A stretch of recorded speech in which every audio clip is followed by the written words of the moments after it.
comrade leaders and members of the Alliance for Revolutionary Change, the leadership and members of the Movement for Change,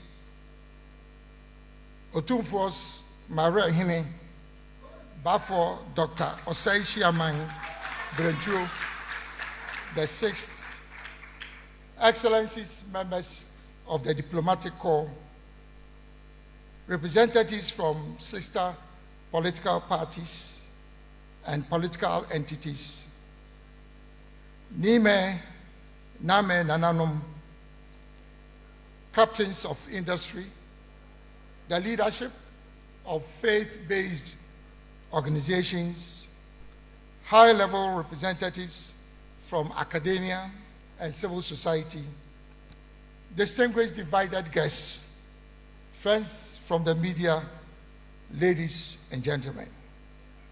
Let me start first by expressing my profound gratitude to you all for taking time of your very busy schedule this afternoon to join us for this very important event.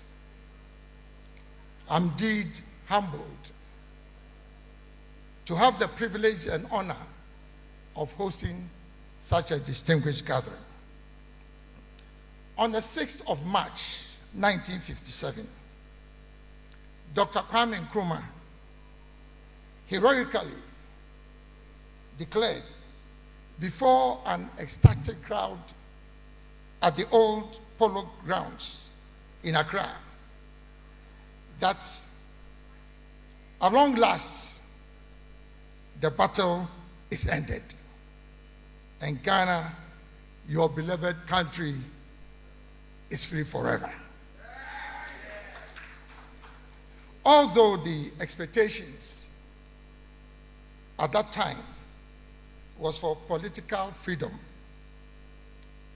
in subsequent speeches of Dr. Kwame Nkrumah, there was a clear desire for Ghana also to become economically independent. But regrettably, 67 years after the shackles of colonial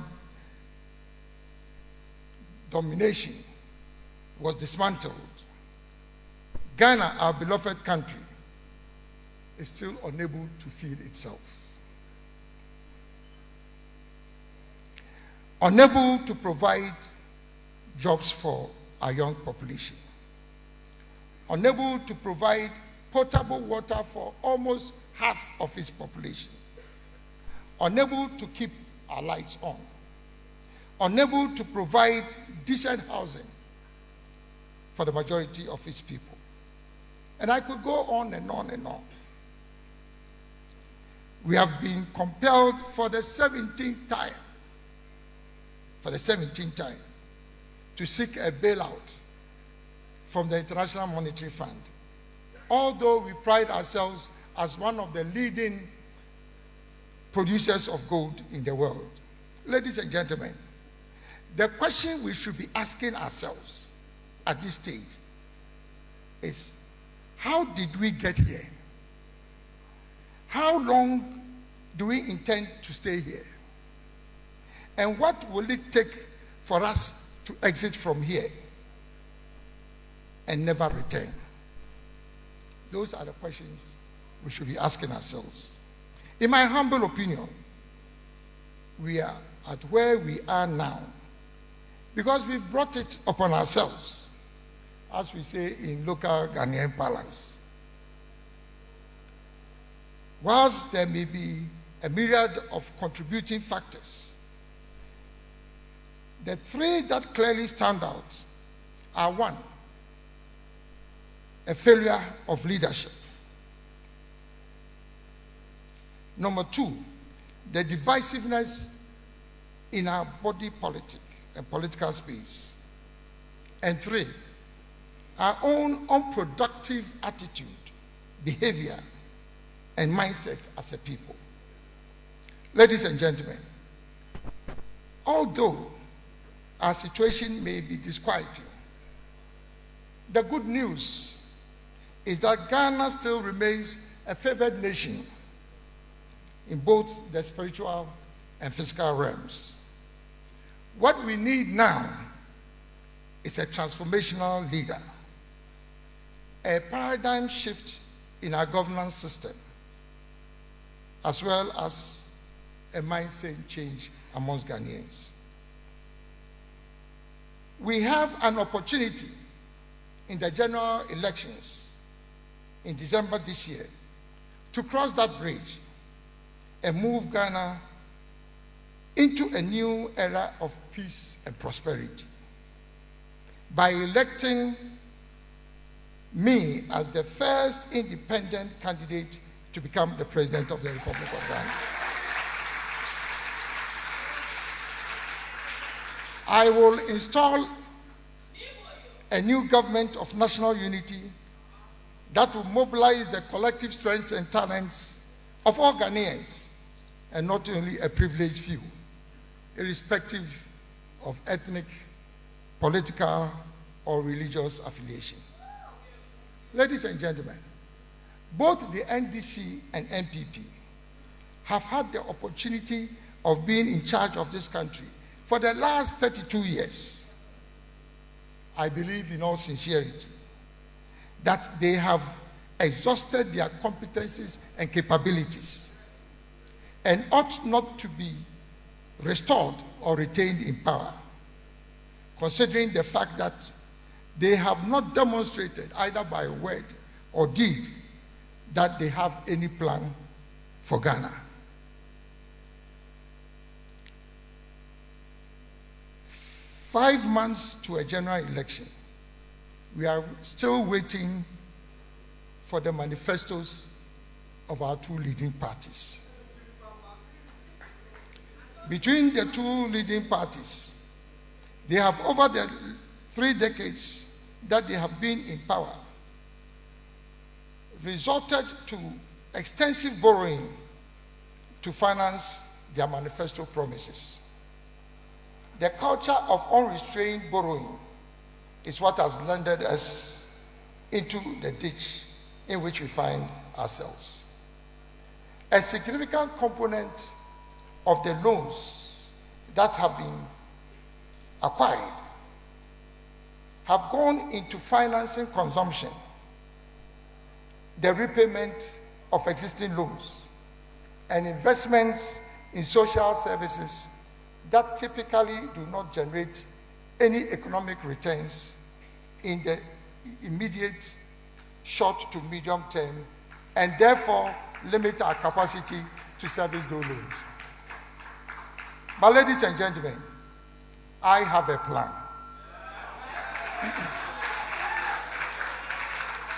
I have a plan, the great transformational plan, which will build an enterprise economy in Ghana, focusing on private enterprise, innovation, and the unleashing of the entrepreneurial spirit of the people of Ghana.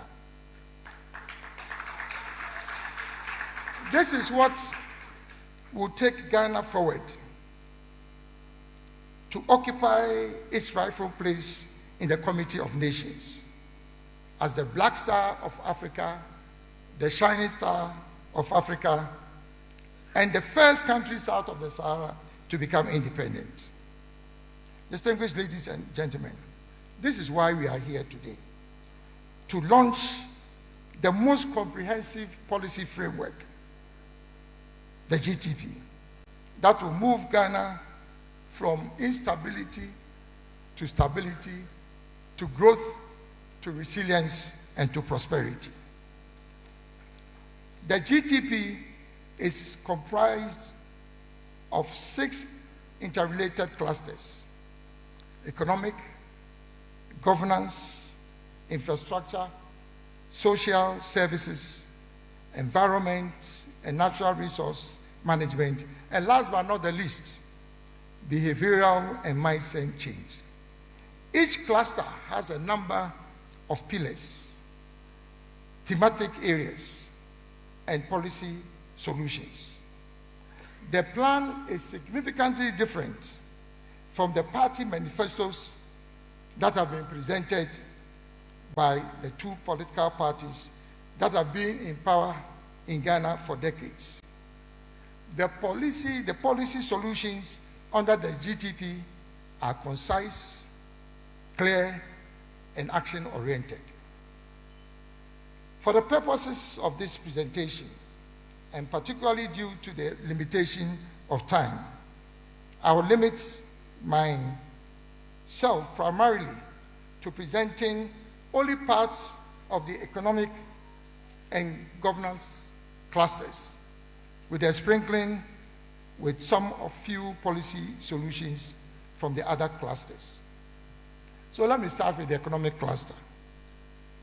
The economic cluster consists of 4 pillars, namely the macroeconomy, industrial transformation, a new agricultural revolution, and tourism.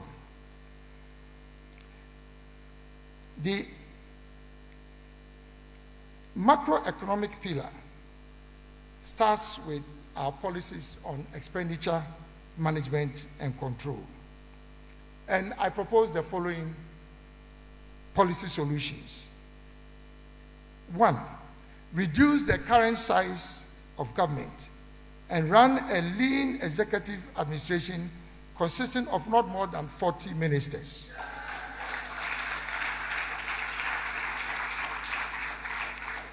Eliminate sole sourcing in public procurement and contracting to ensure value for money, which has over the years been a major source of the bloating of government expenditure.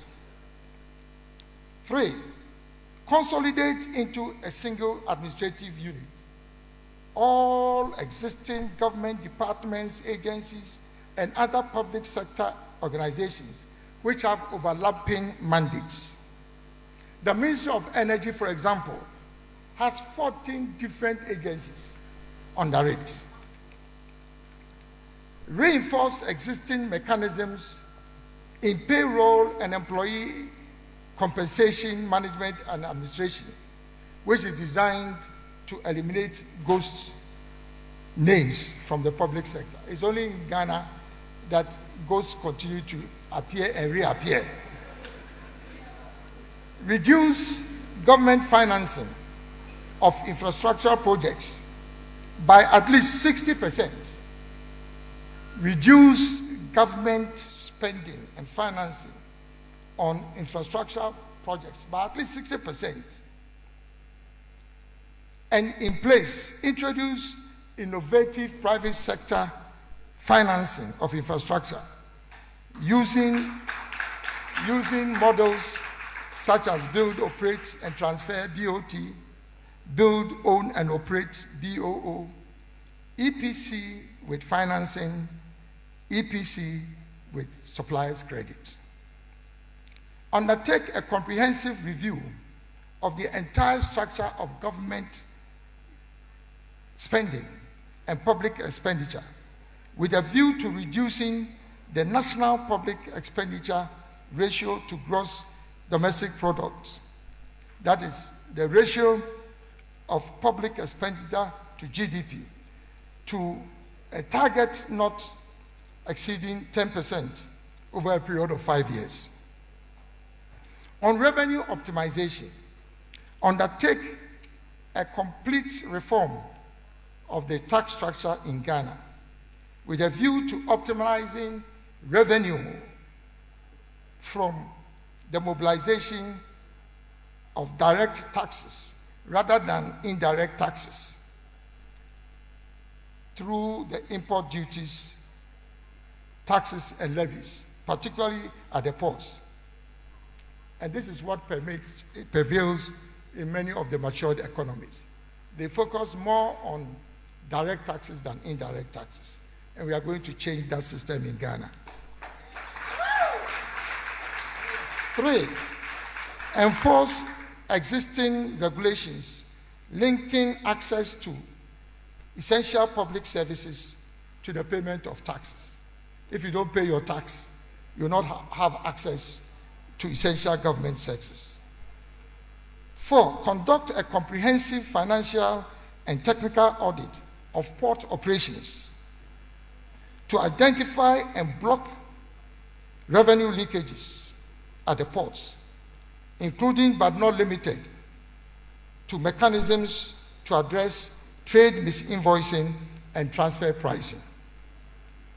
Enhance the collection of rent tax, property tax, capital gains tax, investment income tax, and sin taxes. Review existing rates for road tolls and expand the application across various road networks. Establish a free port enclave at the Tema port to enhance vessel traffic and transshipment in Ghana, which will bring in additional revenue from port services. Conduct an extensive review of the operations of SOEs, state-owned enterprises, with a view to enhancing their contribution to government revenue. Enhance the application of technology, including artificial intelligence and blockchain technology, in revenue mobilization, and equip revenue collection agencies with relevant tools and facilities. And last but not the least, conduct a comprehensive review of the management and administration of the Ghana Revenue Authority with a view to enhancing the efficiency and effectiveness in tax administration and revenue mobilization. The above policy measures are designed to increase the ratio of tax revenue to GDP from the current 14% to 20% over a period of 5 years. On lower taxes and duties, first, eliminate the existing compounded calculation of VAT and consolidate the NHIA and GET fund levies with a VAT rate. 2, abolish the special import levy of 2%. 3, abolish the COVID-19 health recovery levy.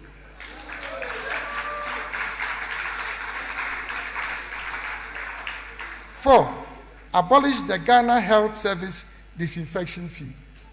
How can we be collecting COVID fee and disinfection fee in 2024? Abolish all taxes and other charges on the importation of spare parts within a period of 2 years after the establishment of the Government of National Unity. Undertake a comprehensive assessment of the relevance of all taxes, administrative charges, and levies that have been imposed at the ports with a view to eliminating all nuisance taxes and thereby reducing the tax burden on importers. The above policy prescriptions will make Ghana have the lowest tax rate regime in the whole of ECOWAS sub-region within a period of 3 years. On a stable currency, on this issue of stable currency, review the operations of foreign exchange bureaus with a view to eliminating speculative and unauthorized trading of forex.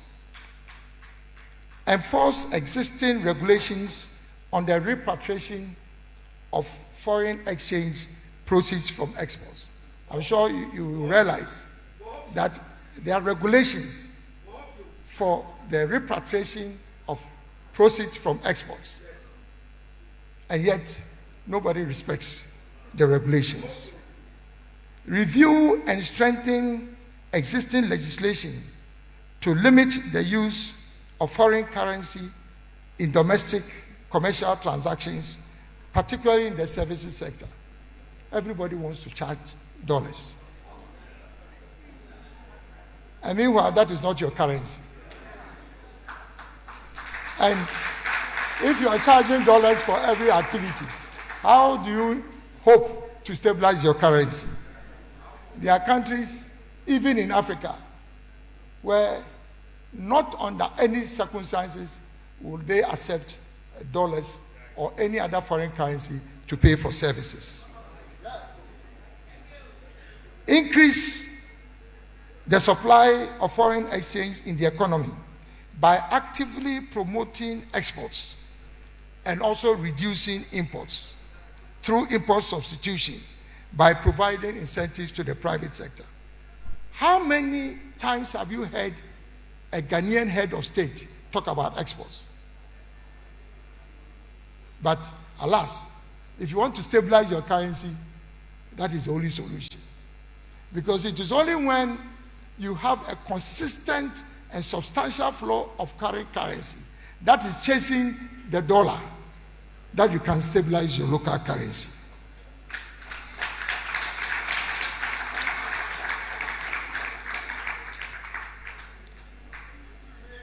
These policy prescriptions will lead to a significant reduction in the depreciation of the cedi, and stabilize our cedi, our local currency, within a period maximum of 1 year. On low inflation, fix the foreign exchange rate for the importation of strategic commodities such as petroleum and essential medicines below the prevailing foreign exchange market rate as a second forex window, as a short-term policy measure in order to reduce the pass-through effects of the depreciation of the local currency on strategic commodity prices. As a country, we have no choice but to import petroleum products until we start adding value to our oil and gas resources. If your cedi is depreciating and you allow the exchange rate, the depreciating rate, to influence the price of petroleum products, then obviously the prices of all goods, because of the multiplier effect of petroleum, would always be on the rise. So you have to ring fence the depreciation of the cedi in respect of products that are of a strategic nature, and you have no choice to import them. If we do this, we'll stabilize the currency. Establish a fixed exchange rate for a period not exceeding 6 months for the calculation of import duties in local currency as a short-term policy measure to reduce the high level of imported inflation. If you import a bag of rice and it lands in Tema, the duty that you pay is calculated in local currency but based on the prevailing market rate. So at the time you are importing your 1 bag of rice, if the dollar was 13 cedis to $1, within the next 3 months, when the bag of rice arrives and the dollar is now exchanged for 16 cedis to $1, the importer is not a saint. It means that he now has to pay more in local currency because of the depreciating exchange rate. And they have no choice but to pass this on. So unless you provide stability within a short period of time for those who are importing goods, then the rate of exchange, the depreciating cedi, would always continue to affect prices in our economy. And with an economy that is highly dependent on imports, as your currency depreciates, the prices of goods will continue to rise. I hope I'm making sense. The two go together. This is not magic. Then promote the creation of a parallel system of food storage and distribution in the private sector to mitigate the effects of high food prices associated with seasonal food shortages. As you know, one of the biggest challenges that we have in our country is high food prices, which is high inflation, food inflation. Now, if you create a power system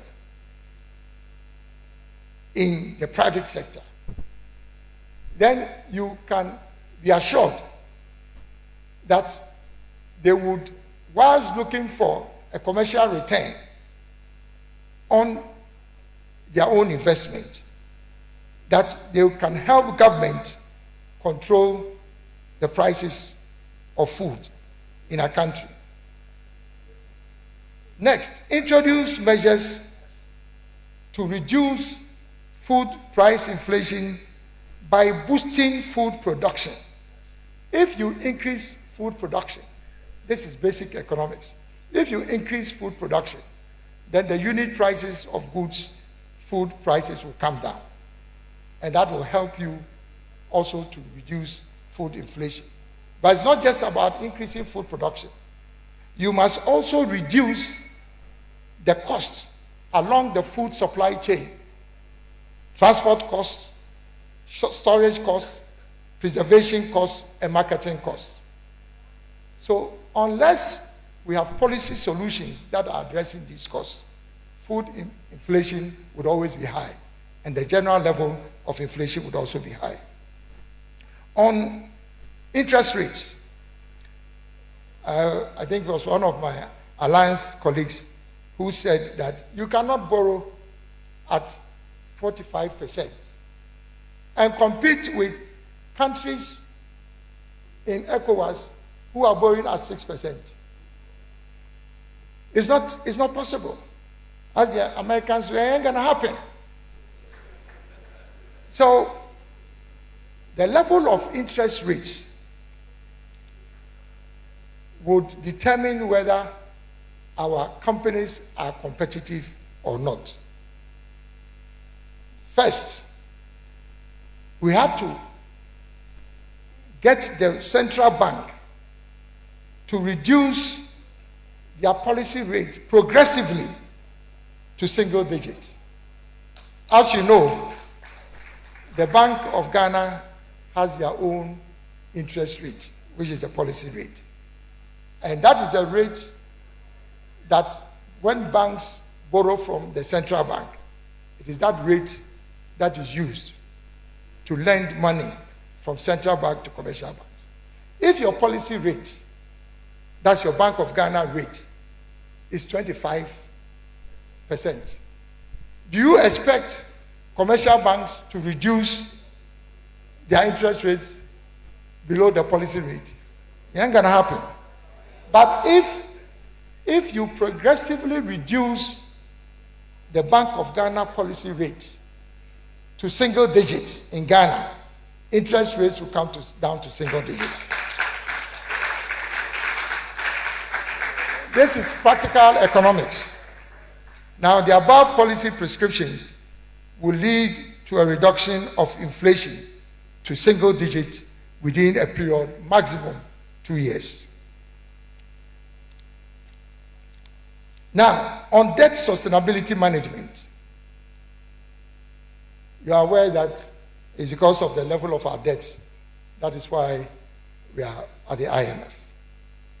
So the GTP is proposing that for us to have sustainable debt levels, first, we have to maintain a strict capping on government borrowing to ensure that public debt does not exceed 55% of GDP. When we first went to the IMF, our own calculation of debt to GDP was around 70%. In the very first meetings with the IMF, they said, no, your debt to GDP cannot be 70%. So they recalculated our debt to GDP for us.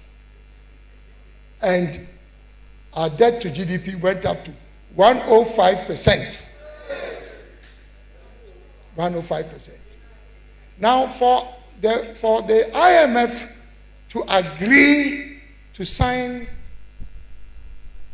a package of support for Ghana, they asked us to reduce our debt to GDP ratio from 105% to 55%. That is where the haircut has come from. From 105% to 55%. Because according to the IMF, it is only at levels not exceeding 55% that your debt is sustainable. Beyond that, they will not allow you to borrow. So, what the GTP is saying is that we have to maintain strict capping on government borrowing to ensure that our debt to GDP does not go beyond 55%. Am I making sense?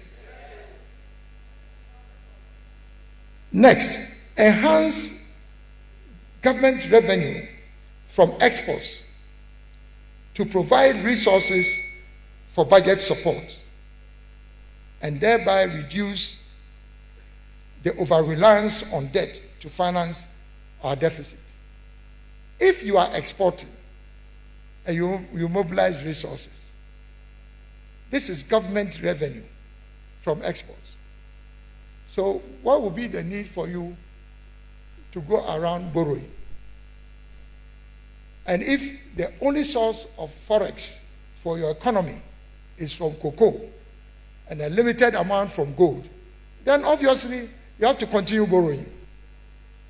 And that's the beauty of the policies under the GTP.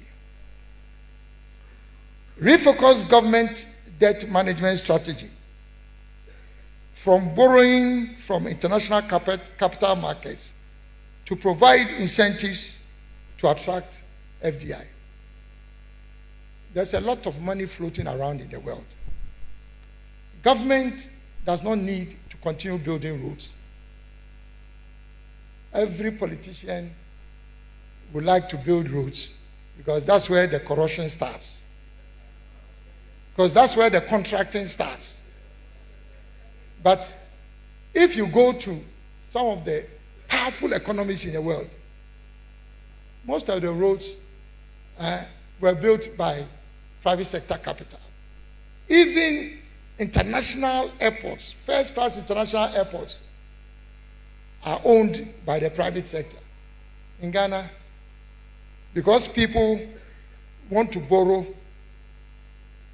to finance the construction of an airport, they will tell you that for security reasons, the government has to borrow and construct the airport.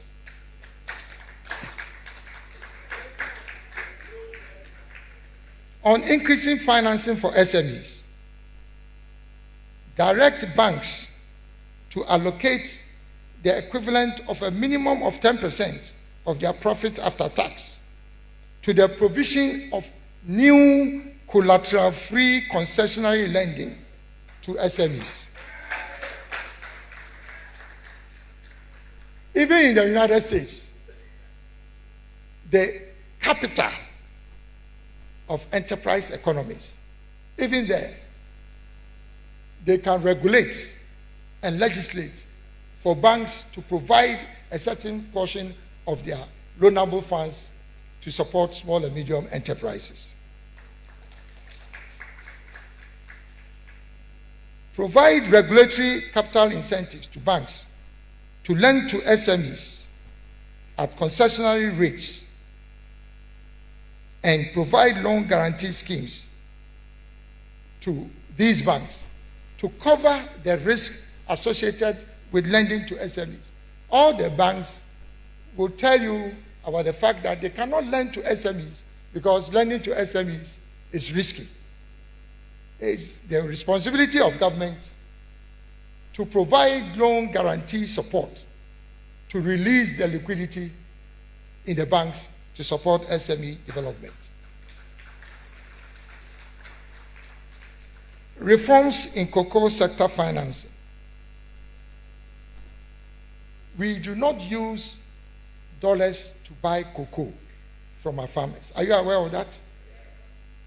But every year, the government syndicates almost $2 billion to go and buy cocoa. You don't pay cocoa farmers in dollars, but you are borrowing on their behalf $2 billion to buy cocoa from them. So obviously, if you sell your cocoa, all the money you get will have to go back to repay the loans. So what I am proposing is that we will abolish the existing practice of cocoa external loan syndication.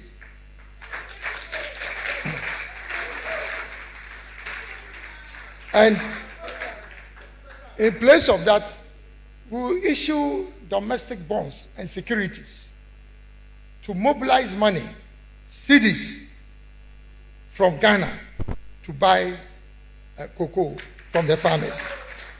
So that when we sell our cocoa, the full benefit of cocoa will come into the economy. Number two, are you aware that the most important organization in your country, Cocoa Board, because it handles the most important commodity in Ghana, the financial accounts of Cocoa Board is outside government's balance sheet? You say how? Cocoa balance sheet is not part of government's balance sheet.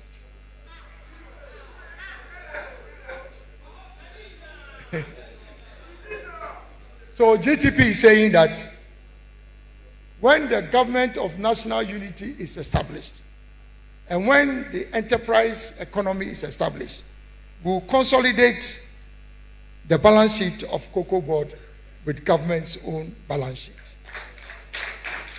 If you allow Cocoa Board to prepare its own balance sheet, then you have no control over it. But can you believe that we have had this practice for so many decades? So you understand why you are where you are. Now, deepening of capital markets and financial intermediation. We will offload a minimum of 40% of the share capital of all viable SOEs. And listen to me, I'm not talking about non-viable SOEs. All viable SOEs, a minimum of 40% of your shares will be offloaded to the private sector through the stock exchange. Because once the private sector is involved and they have their share investments in it, the SOEs cannot continue doing what they are doing.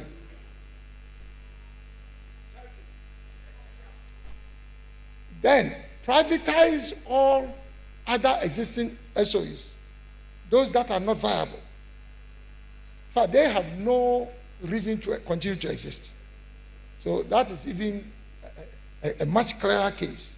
We have to privatize all other SOEs and channel the proceeds into establishing a Ghana Sovereign Wealth Fund.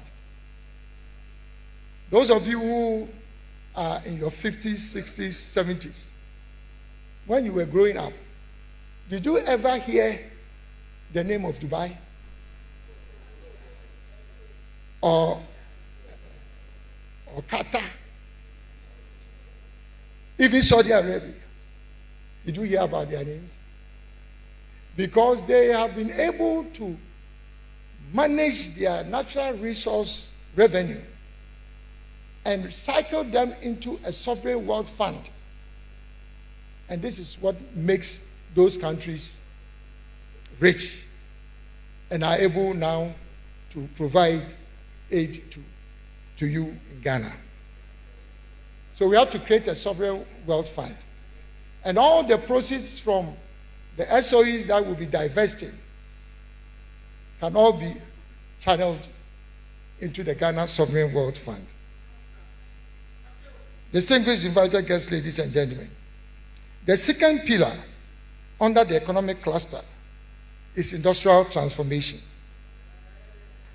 Now, I want you to understand that the development history of most of the matured economies in the world point to one fact: the importance of industrialization for economic development.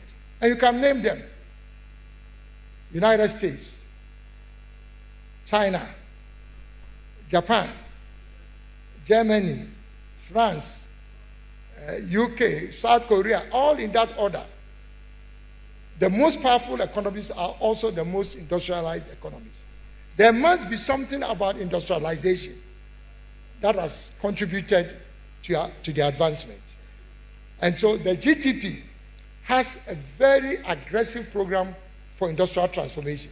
Because of the time limitation, I cannot go into details, but just two of them. We will review the implementation of the One District, One Factory program, and even put more money into One District, One Factory, because that was my idea, and I know what it can do for our country. Apart from that, we will accelerate the implementation of 10 new strategic anchor industries for our country. How can we depend on only cocoa for over a century to drive our economy? This is an indictment. Is there anybody that is holding us from diversifying our economy? Or maybe you can explain to me. So, the GTP would ensure that 10 new strategic industries now will be introduced. I already started that when I was the Minister for Trade and Industry. Number one, vehicle assembly and component manufacturing.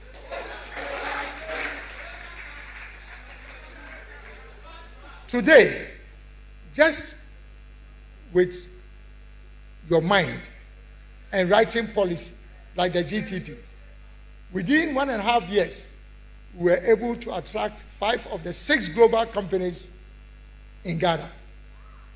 As we speak here, Volkswagen is producing 5 different models in this country, unparalleled in the history of Volkswagen. Nissan is producing about 3 to 4 models. Hyundai, Kia, they are all doing the same. And so the value of government is to make policy. And it doesn't cost to make policy. If you make the right policies, the money will come. You don't need to borrow. Don't let anybody convince you that you only need to borrow to advance. So, vehicle assembly, garments and textiles. Bangladesh earns over $30 billion every year just from sewing goods, garments and textiles, and exporting. Pharmaceuticals, petrochemicals. How is it that with all the experience of African nations that have exported their oil and gas resources and have remained poor, that we are also repeating the same thing? If we add value to oil and gas, we'll get fertilizers, we'll get bitumen, we'll get so many plastics. Are you aware that plastics are produced from oil and gas? Plastics. So there goes the solution for you. Integrated bauxite and aluminium, iron and steel, industrial salt. That is where you get caustic soda. for you to be able to treat the water that you drink. We have so much of industrial salt in this country, and yet we are not doing much with it. Then the other one is assembly of electrical and electronic appliances and components. Do you need to import air conditioners? Do you need to import fridges? In the early 60s, we were producing Akasanuma, we were producing Sanyo. It means that Ghana, we have actually gone back. The government of national unity is going to restore all that. And I could go on, but I cannot conclude on this particular session without talking about the establishment of industrial parks. This magic about Asia, the Asian tigers, is all from industrial estates, industrial parks. And Ghana, we are now going to establish a new industrial city in Ashanti region. And it will be the showpiece of the whole continent of Africa. It's going to become the new manufacturing hub for West Africa.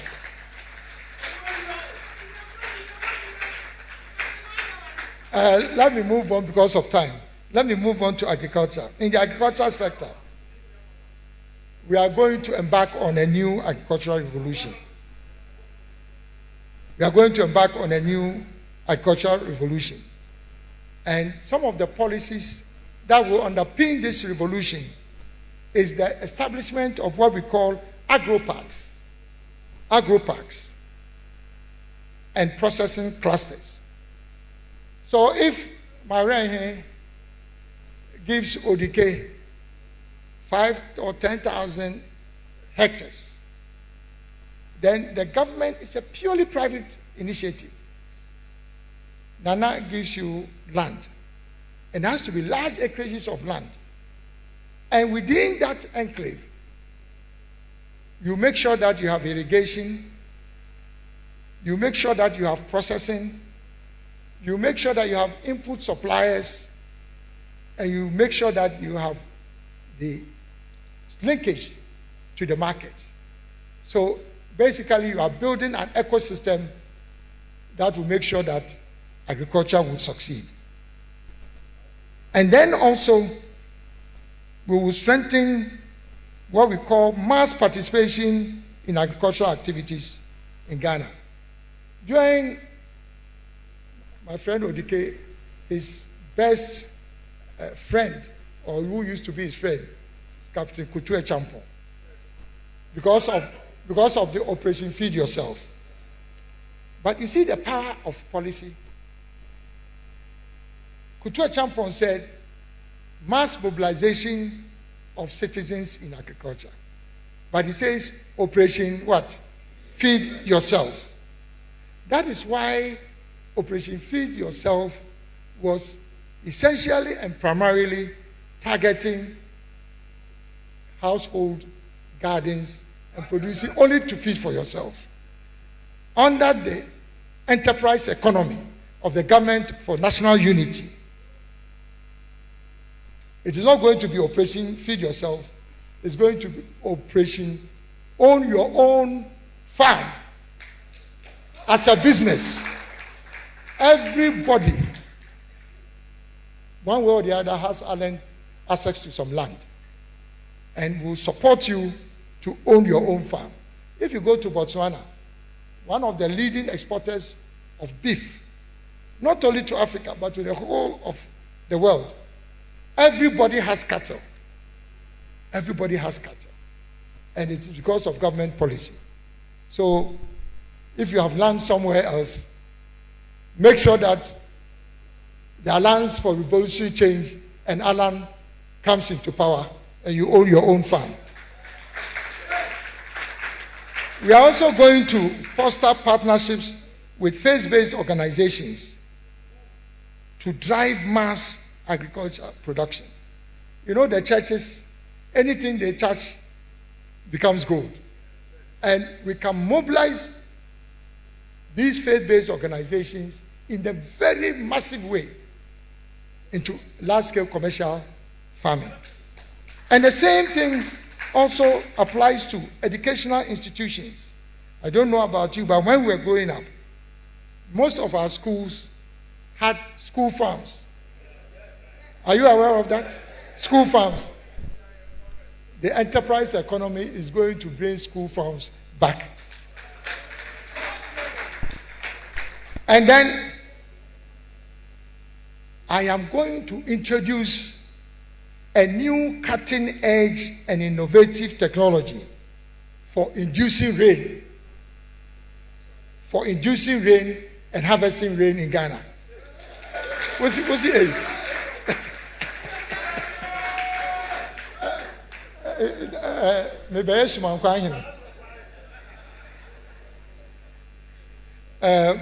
Now I just want us to rush through.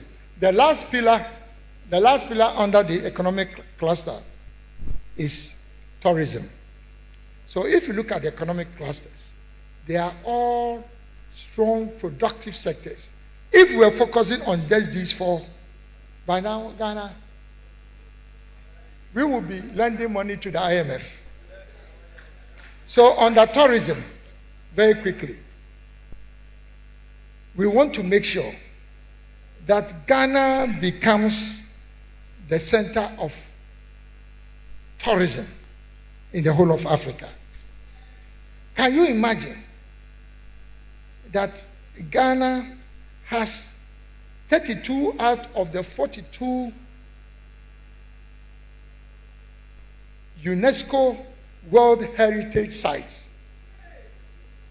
32 out of the 42 heritage sites in the whole world. And you can't be the center of tourism. A country that is the center of the world. You know Ghana is the center of the world? You are aware of that? This is where the equator crosses. There's no other country that can make that claim. If it were in another country, by now, that alone can pay for all our bills.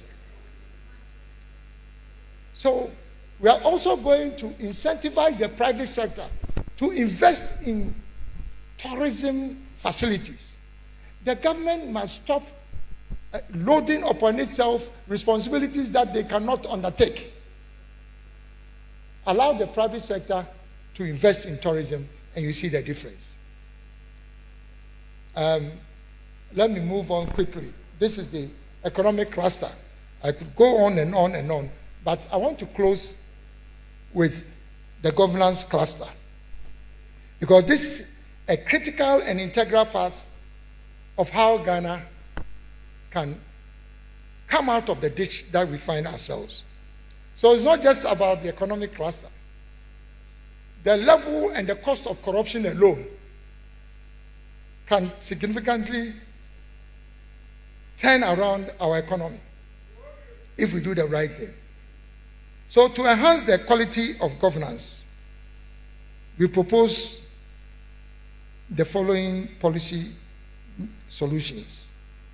Demonstrate a leadership of personal integrity and political will to fight corruption. And it's not just about you as an individual. You have to have the strength and firmness of character to deal with people who are corrupt around you. It is not enough to say I'm not corrupt, but people around you are corrupt. The next is isolate all corruption-related provisions in existing legislation and consolidate them into one omnibus legislation. That's the only way you can fight corruption. Right now, Siraj says they are dealing with corruption. Yoko is dealing with corruption. Office of Special Prosecutor is dealing with corruption. So who is actually dealing with corruption? Even the definition of corruption is in abeyance. And so we are proposing that we will amend the Constitution, not just to consolidate all these legislation that is supposed to be fighting corruption. We will consolidate that and appoint an anti-corruption czar who will have independent prosecutorial authority separate from that of the Attorney General. Because you cannot have a special prosecutor who derives his legal authority and power from another person. So we have to make sure that they have independent existence. Then empower civil society and all corruption-related private sector organizations by providing them with direct and indirect support to be able to join government against the fight for corruption. Enhance the administration of justice with the necessary infrastructure and logistical support. That's the only way they can also improve their work environment. Abolish the Council of State.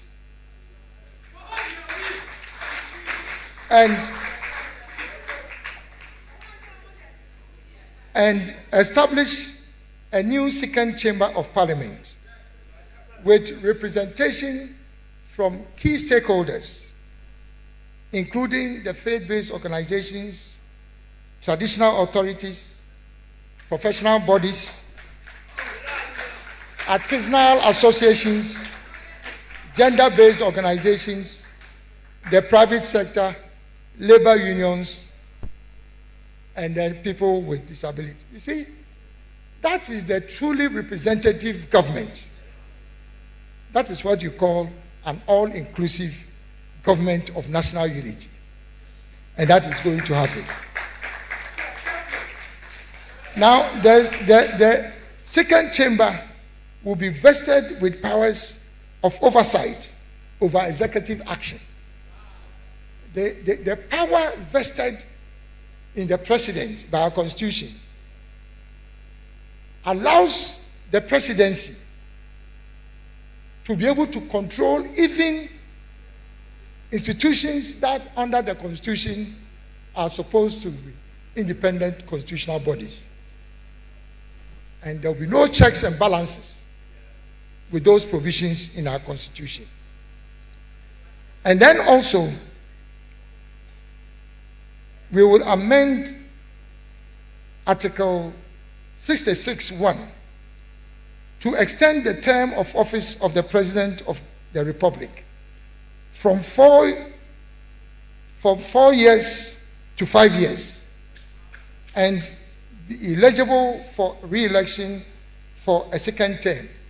But under this arrangement, no person shall have the right to be elected as president for more than 2 terms.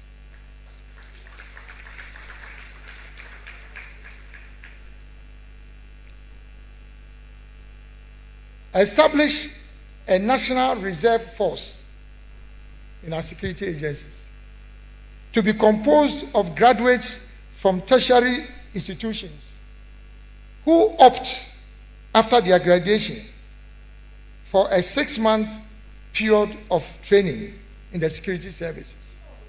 It's not going to be compulsory, but I know what I'm telling you. If we allow that to occur, it's not compulsory, and our young people take the advantage of going through training in the security service, that will be the future of Ghana for you. In our relations with foreign countries, we will adopt the principle of positive neutrality, which is anchored on the strategic interests of Ghana. That comes first. And then, of course, our shared values for humanity, and then for the preservation of peace around the world. And again, the GTP has so many far-reaching policy solutions for our governance architecture. But I promised you that I was going to focus on just the economic cluster and then governance. But before I rest my case, otherwise I'm sure I will get into trouble. Let me just close with one or two policy prescriptions in the health sector and in the education sector. Under the social services cluster, particularly the health sector, we are going to undertake a comprehensive assessment of the state of all existing public health infrastructure and facilities across the country. We don't even know the state of the infrastructure we have, and still we are building more.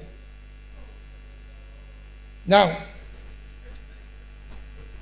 you all know Kolebu and Okomfanochi. True or false? Kolebu and Okomfanochi, Maria is a medical doctor. They are supposed to be not teaching, just teaching hospitals. They are supposed to be referral hospitals. So you don't go to Kolebu with a case of headache.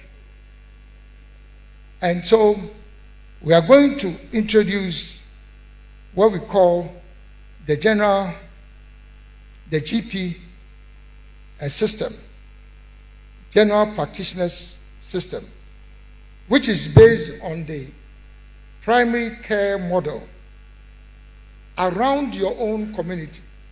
Again, in most of the developed economies, everybody has a GP. And the GP is your first point of call before you start even thinking about a referral. It's the GP that will make a referral for you. But in order to maximize the use of the Kolebu and Okomfanochi strategic locations, we are going to reconstruct in a phased approach both Kolebu and then Okomfanochi, using private capital. And when this occurs, the kind of teaching and tertiary hospital that you find, you can compare that to any in the rest of the world. But if you have a piecemeal approach to refurbishing wards in Kolebu and then Okomfanochi, you think you are solving the problem? You are not solving the problem. But there's a lot of private capital that is ready to invest in facilities of that nature. On education,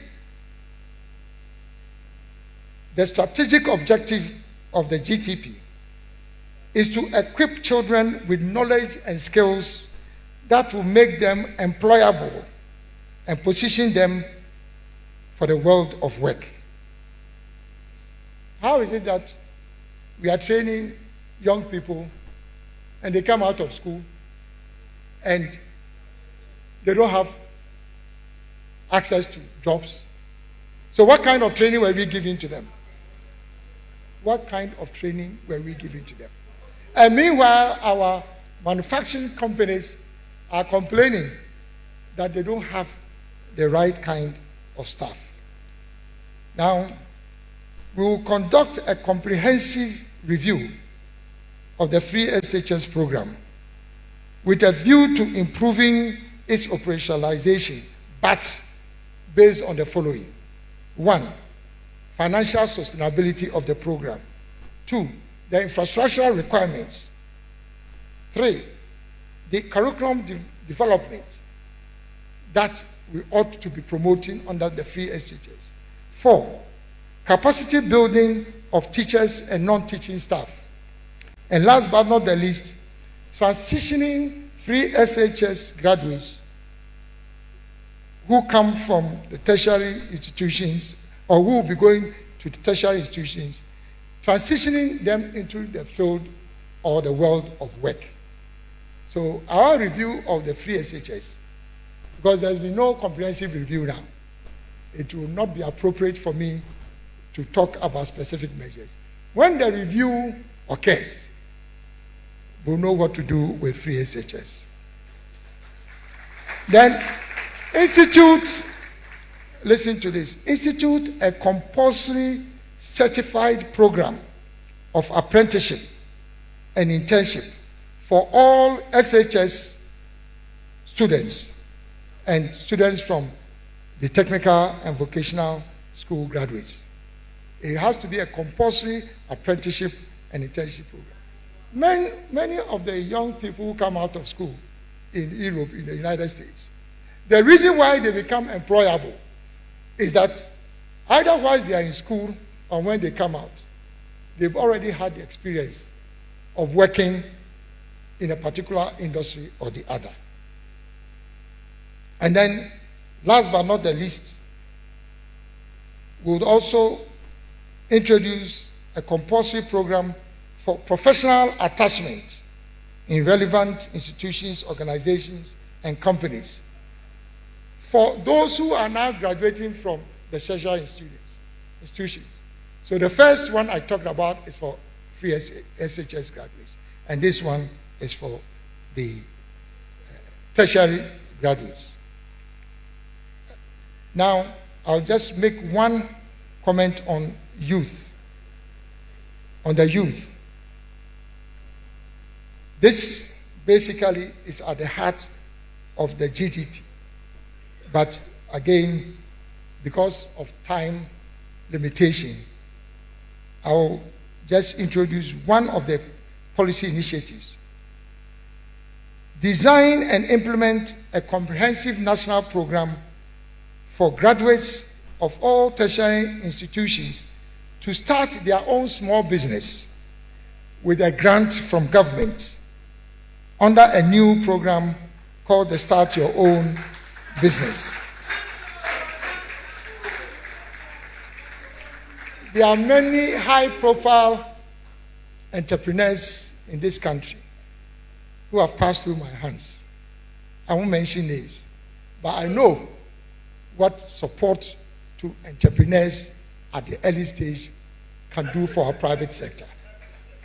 So, how is it that we are expecting people who are coming out of the tertiary institutions, 300,000 graduating every year, adding to the stock that already exists? Meanwhile, the public sector cannot employ more than 700,000 people, and it's already showed. So we must not be thinking, all these people who are coming out, where do you think they are going to be employed? I can tell you, don't be deceived. It ain't going to happen unless we make sure right from the beginning when they come out of schools, it is government responsibility to give them grant funding to start their own business. Look, all the people you are celebrating in this country, name them. Facebook owner, Microsoft, all of them. Some of them actually left school without completing. But because of the support that the US government grants to them, they've been able to move from where they started as young people to where they are now. I can say this with authority because I'm sure by now, even at the risk of sounding boastful, I'm sure you are aware that in 1994, when they were looking for the 100 global leaders of the future, only 100 people in the whole world, they mentioned first Bill Gates. They mentioned Bill Gates. They mentioned John F. Kennedy Jr. They mentioned Condoleezza Rice. And those of you who know development economics, they mentioned Jeffrey Sachs. And they mentioned Adansie of Ghana.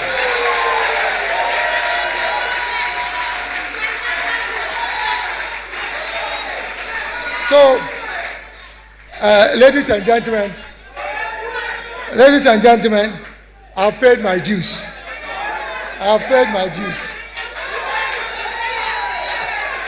Now, in conclusion,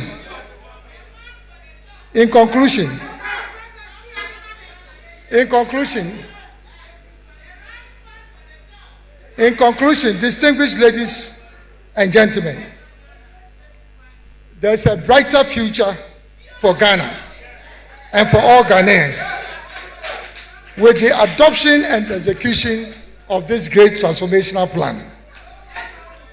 I want you gathered here and the people of Ghana to make me the next president of the Republic of Ghana.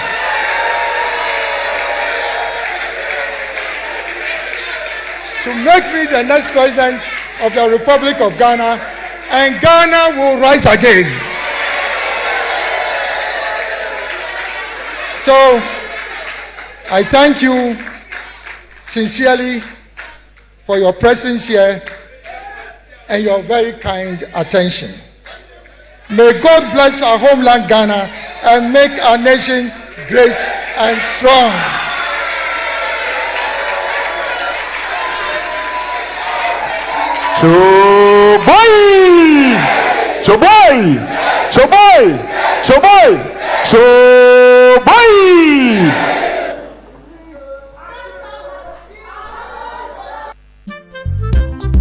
Amafwe Kumasi online TV production yaba ne de ne yaba yedi equipment ekukudam ana yedi aba se eye camera de enam wiem de nam fom de enam ensuom ni nyina ye wo bi e wo honom a TV production yabo a hu ye pa se wo ye dwumadie bi etise wedding eye engagement and sorry ana schools se wo ye sem na bi na pese betwa ko all the social media networks no so e de amaw ye ni ntotonsa na fre eye Kumasi online TV production for na yamra na ye dwumadie ne mfama kama fe a ebo no eda from pa the production so the sound quality video quality ni nyina e wo soro wo pese wo hu ba bia wa ye wo Kumasi eyetia media opposite one ma anase to nsa ne frɛ wa homa trufo so 0550623377 Kumasi online TV production ye demufua e wo Kumasi kodua mu.